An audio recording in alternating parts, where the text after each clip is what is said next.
FDM printing gives you more design freedom to create objects that you haven't seen before.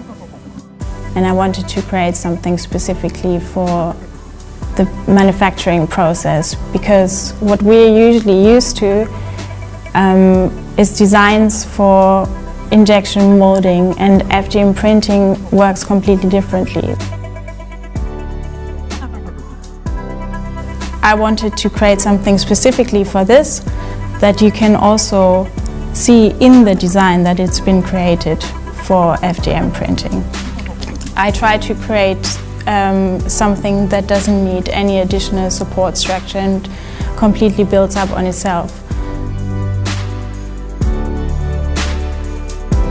When you look at nature, you can see all sorts of different examples of shapes and structures that build up on themselves, like leaves or trees that just grow out of themselves. So that was my inspiration for the Ocke chair. I created those 3D printed parts that are upholstered that can click into the structure.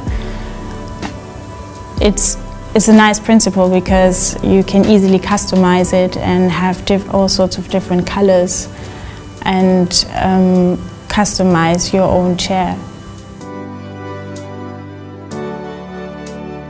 So since we saw that the structure of the chair is really stable, we just tried to apply it for a bigger object, and that's how the sofa came to life.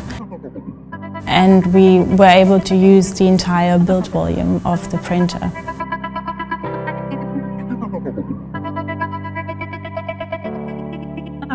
For me as a designer, the BigRep ONE is a great tool. It just gives me great possibilities for different types of designs that I couldn't think of before.